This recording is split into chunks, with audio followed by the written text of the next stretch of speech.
В башкирском народе роль отца воина и защитника всегда была основополагающей в семье.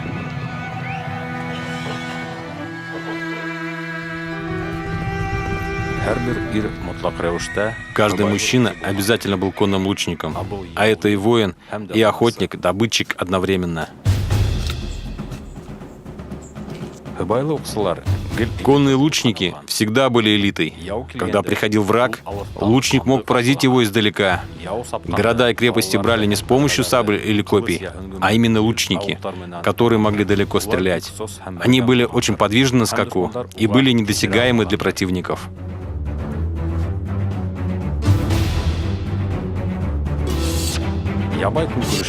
А в мирное время это добытчик, который мог прокормить своих соплеменников и семью.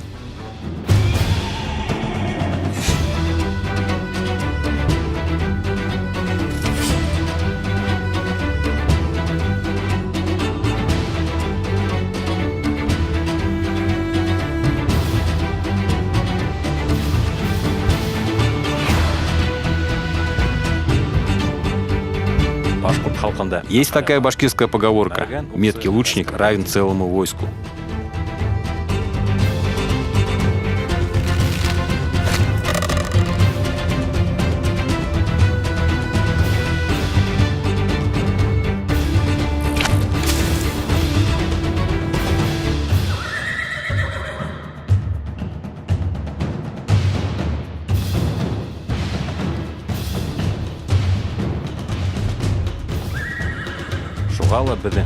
Поэтому девиз нашего движения: чем полечь, лучше выстрелить.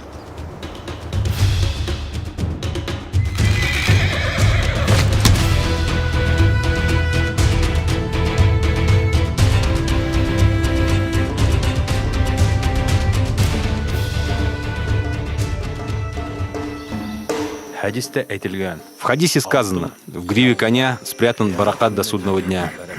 Лошадь будет существовать до судного дня, и кто будет за ней ухаживать, у того будет баракат.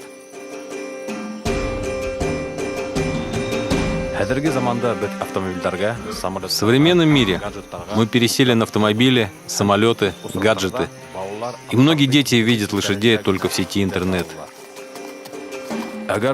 Если у башкира забрать лошадь, народ потеряется. Башкир без лошади, как крылья без птицы. Потому что вся история, вся культура, все традиции завязаны на лошади. Даже мужчину называют ират, человек-конь дословно. Вот это воспитание должно идти с детства.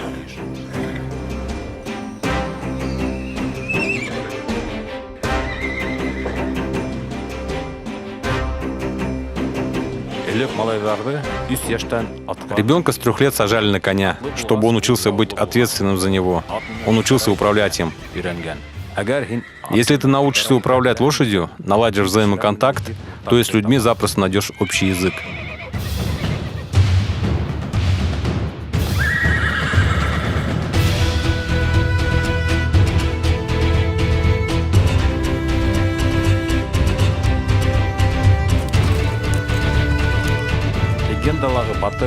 Быть былиным героем на коне, стрелять с коня на скаку — это привлекает и детей, и взрослых.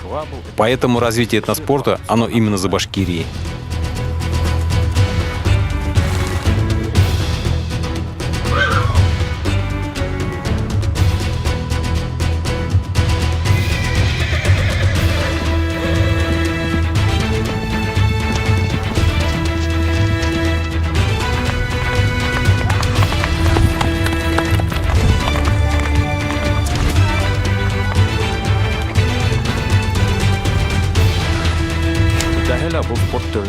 Это такой спорт, куда приходят все.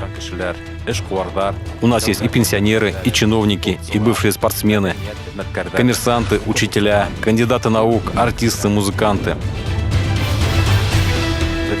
Наше движение объединяет людей разных профессий, разных культурных слоев.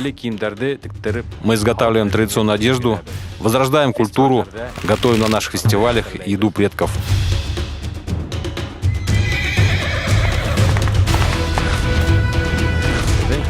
За движением следят очень много людей.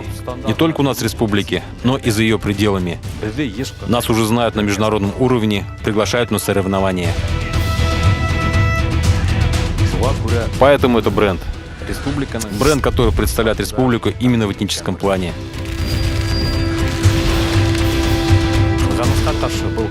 К сожалению, этноспорт не входит в реестр Министерства спорта России, и нас не могут финансировать. Поэтому было принято решение подать заявку на президентский грант с проектом «7 племен Марган Уксы», чтобы объединить районы, как в старину было объединение племен, в одно общее движение. Чтобы люди могли стрелять, приезжать, участвовать в соревнованиях и в дальнейшем представлять республику на международных состязаниях. Российская Федерация прекрасна тем, что она как корона. А каждый народ на ней — это бриллиант. Якуты, калмыки, даргинцы, шорцы, татары, чуваши, башкиры и другие. Если всех их убрать, будет просто золотая корона. А если каждую поставить, будет корона с бриллиантами. Поэтому она этим и красива, и привлекательна. Каждый народ должен сохранить свою историю, свой язык, свою культуру. Поэтому мы проводим международный фестиваль Марган Уксы, куда приезжают лучники со всего мира.